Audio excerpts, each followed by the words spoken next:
এটা এখন কে খাবে? এটা এখন কে খাবে বলো? কে খাবে? ড্যাডি খাবে? শেহজাদ খাবে। Thank you. ওয়াও। এবার কঠিন প্রতিশোধ বুবলির। ছেলে বীরকে নিয়ে সাকিবের অফিসে গিয়ে সাকিবকে নিয়ে কেক কাটলো বুবলি। তবে কি এরপরও অপবিশ্বাসের কাছে হেরে গেল বুবলি?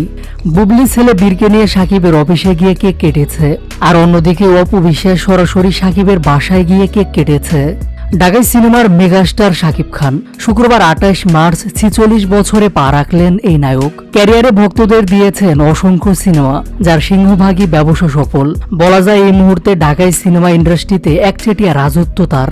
এদিকে নায়কের জন্মদিন ঘিরে ভক্ত মহলে ছিল নানা আয়োজন। সামাজিক মাধ্যমে শাকিব ভক্তদের নানা ফ্যান পেজ থেকে তা দেখা মেলে। তবে বিশেষভাবে জন্মদিন পালন করা হলো চিত্রনায়িকা অপবিশ্বাস ও শবনম বুবলি দুজনের ঘরেই।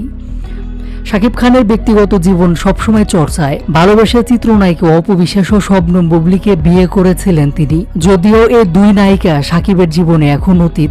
এদিকে আবার শাকিব খানকে নিয়ে তাদের একে অপরের দ্বন্দ্ব লেগে থাকে। তবে জন্মদিন ঘিরে এবার অনেকটাই ব্যতিক্রম দেখা গেল। এর আগে শাকিবকে প্রশংসা করে সামাজিক মাধ্যমে জন্মদিনের শুভেচ্ছা জানান অপু বুবলি দুজনেই। এবার তাদের দুই ছেলেকে নিয়ে কেক কাটলেন শাকিব।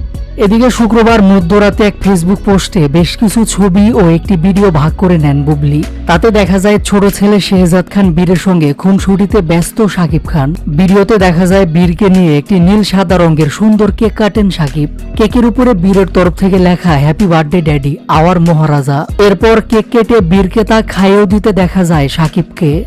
বুবলি সেই পোস্টের ক্যাপশনে লেখেন, পুরো মার্চ মাসটাই বাবা ছেলে নিয়ে নিয়েছে জন্মদিনের সেলিব্রেশনে, মনে হয় যেন এসকে মাস। বুবলির এই পোস্টে অনুরাগীদের সাড়াও ছিল ব্যাপক। মেগাস্টারকে জন্মদিনের শুভেচ্ছা সহ বাবা সন্তানকেও ভালোবাসায় ভরিয়ে দেন তারা। তবে অনেকে বলছেন সাকিবের সাথে বুবলির থেকে অপবিশ্বাসের সম্পর্ক ভালো, কেননা তারা বলছেন বুবলির গন্তব্য শুধুমাত্র অফিস পর্যন্ত, আর অপবিশ্বাস সরাসরি বাসায় হাজির। এর মাধ্যমে প্রমাণ করে সাকিবের সাথে অপুর পারিবারিক বন্ধনটা কত ভালো।